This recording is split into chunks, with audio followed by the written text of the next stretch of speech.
శ్రావణ మాసంలో గురువారాలు కానీ శుక్రవారాలు కానీ మహిళామణులు వైభవలక్ష్మి వ్రతాన్ని ఆచరిస్తూ ఉంటారు. వైభవలక్ష్మి వ్రతాన్ని ఆచరించే మహిళామణులు ఎలాంటి ముఖ్యమైన నియమాలను పాటించాలో ఇప్పుడు మనం పరిశీలిద్దాం.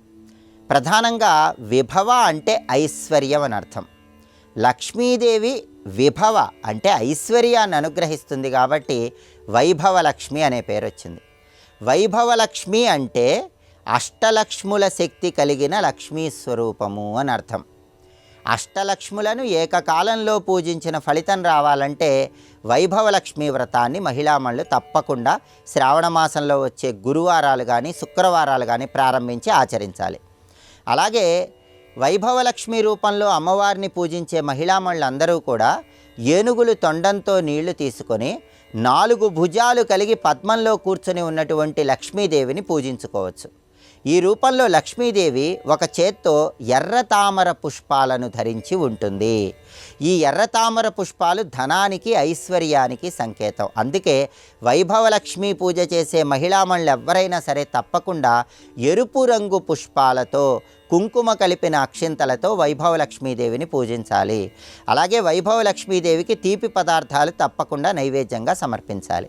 వైభవలక్ష్మి వ్రతము పూజ చేయటానికి ఒక ప్రత్యేకమైన సమయాన్ని కూడా పౌరాణిక గ్రంథాల్లో చెప్పారు. ఆ సమయం ఏంటంటే సాయంత్రం 6:30 నుంచి సాయంత్రం 9:30 మధ్య ప్రాంతంలో వైభవలక్ష్మి పూజ చేస్తే అమ్మవారి అనుగ్రహం చాలా సులభంగా కలుగుతుంది. ఈ వైభవలక్ష్మి వ్రతము లేదా వైభవలక్ష్మి పూజ చేసే మహిళామణులు ఏ రోజైతే ఈ పూజ చేస్తున్నారో ఆ రోజు ఆహారంలో పులుపు పదార్థాలు స్వీకరించరాదు. ఈ నియమం తప్పనిసరిగా పాటించాలి. అలాగే సాయంకాలం ఈ వ్రతము లేదా పూజను ప్రారంభించే సమయంలో గృహంలో అన్ని మూలల్లో దీపాలు వెలుగుతూ ఉండేలా చూసుకోండి. దానివల్ల వైభవలక్ష్మీదేవి సంపూర్ణమైన అనుగ్రహానికి సులభంగా పాత్రలు కావచ్చు.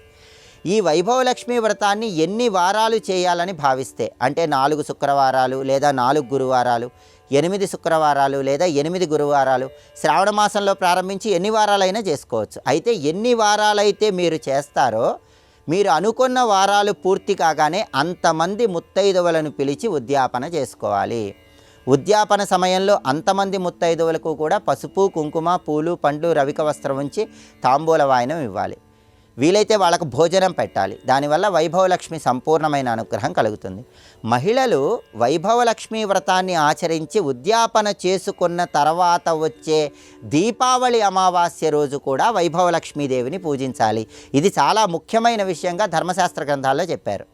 మహిళామణులు ఎవరైనా సరే ఎప్పుడైనా శ్రావణ మాసంలో వైభవలక్ష్మి వ్రతం చేసుకొని ఆ తర్వాత ఉద్యాపన పూర్తి చేసుకున్నప్పటికీ ఆశ్వీజ బహుళ అమావాస్య దీపావళి అమావాస్య రోజు కూడా వైభవలక్ష్మి పూజ చేసుకోండి. దానివల్ల వైభవలక్ష్మీదేవి సంపూర్ణమైన అనుగ్రహం కలిగి అష్టైశ్వర్యాలు భోగభాగ్యాలను సిద్ధింపజేసుకోవచ్చు. అలాగే ఇంకొక ముఖ్యమైన నియమం ఏంటంటే ఈ వైభవలక్ష్మి వ్రతము లేదా వైభవలక్ష్మి పూజ పూర్తయిపోయిన తర్వాత గోసేవ చేస్తే చాలా మంచిది.